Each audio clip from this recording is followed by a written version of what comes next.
Hello mga kasenyor, magandang umaga.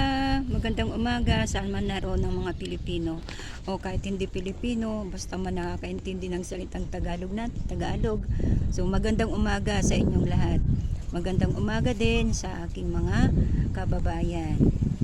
Ito mga kasenyor, andito na naman ako sa aking munting garden. From Monday to Thursday morning, andito ako.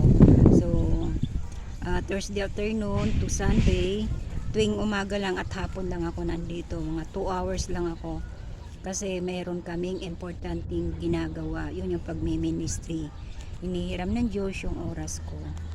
Ayun, so mga kasenyor, ngayon i-update ko kayo sa aking munting garden na ito. Guys, tingnan mo yung aking talong. Dahil sa isang dangkal lang siya, namunga na, ganito yung nangyayari sa kanya. Tingnan mo yung bunga niya mga kasenyor. Oh, paano pa ba yan lalaki? Sumayad na siya sa lupa. Kasi nga, napakaliit pa niya, bumunga na siya. Yan, kung napansin ninyo, napakaliit niya. Kaya ang gagawin ko mga kasenyor, ililipat ko siya dito. Para naman, masalag siya ng dahon. Yan. So yan yung mga kasenyor. Marami na kasi silang bunga. Tapos yung aking siling haba, ayun na rin, ganyan na yung bunga niya. So panay na rin ang pamumulaklak, tuloy-tuloy na din. At nilagyan ko na rin sila ng mga patpat kasi baka sakaling lumakas yung hangin, itatali ko sila isa-isa. Yan, maraming mga bulaklak. Panay-panay ang pamumulaklak nila. Tapos dito naman sa kabilang plant box, ganun din, may malaki na silang bunga. Ayan, iyon yung bunga niya. Tapos iyon, may mga malalaki na rin mga kasenyor. Ito, medyo malaki-laki na.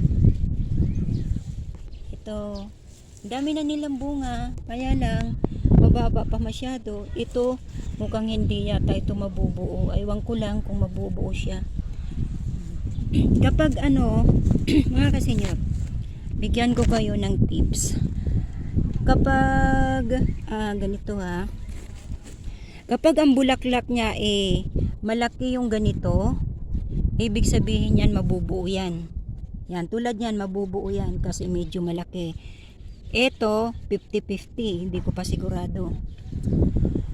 Katulad nito, yan, hindi yan mabubuo mga kasenyor kasi napakaliit yung ganito niya. Ibig sabihin malalaglag pa yan. Pero pakita ko ito 50-50 din, pero may nabuo na yun, may bunga na, ayun siya ito mo guys, yung sinasabi ko yan, yung ganyan na mataba, sure yan bunga yan. Pag mataba yung ganito, iyon, pakita ko ito mga kasenyor, wala, hindi yan mabubuo, hindi ito magiging bunga, pero iyon magiging bunga yan. Yan, ito magiging bunga din yan. So ibig sabihin, hindi lahat ng bulaklak ay nabubuo. Marami din nalalaglag. Kasi depende sa ganito nila. Yan. Ito, 50-50 din. Pero ito, mabubuo yan. Basta mga kasenyor, malaki yung ganyan, mabubuo siya. Yan, ito, mabubuo yan. Yan, sigurado, buo yan. At saka yung nasa likod niya, buo yan. So yun, mga kasenyor, ito, yun yung bunga niya, medyo malayo-layo siya sa lupa, kaya makakabuelo pa siya, makakahaba pa siya, makakataas pa siya, makakababa pa siya yung bunga. Ayan, tulad yan. Yun. Ito malaki na mga kasenyor, laki na. Ayan. Tapos yung aking bell pepper mga kasenyor, ganyan na din. Yun, may mga hinog na. Mamaya pipitasin ko na yan kasi mga hinog na. Napansin nyo mga kasenyor, napakadami ng bunga ng bell pepper. Yan. Yun. So yun, mamaya naman yung aking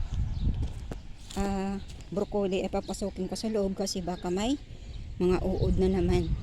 Yan, so yun lang mga kasenyor, update ko sa aking munting halaman na ito. Tapos may next na ako nagagawin, yung aking bakanting plant box. Ililipat ko na doon yung aking sinidling. Yan. Yan sila. Yan. So, yun lang mga kasenyor. Magandang umaga sa atin lahat muli. Sana abangan nyo muli yung update ng aking mga video. Sa susunod, yung building na pinagawa ko nang dahil sa aking pag-harden at pag-upload ng Facebook, nagpatayo ako ng bahay. I-update ko sa inyo yung aking pinagawang building.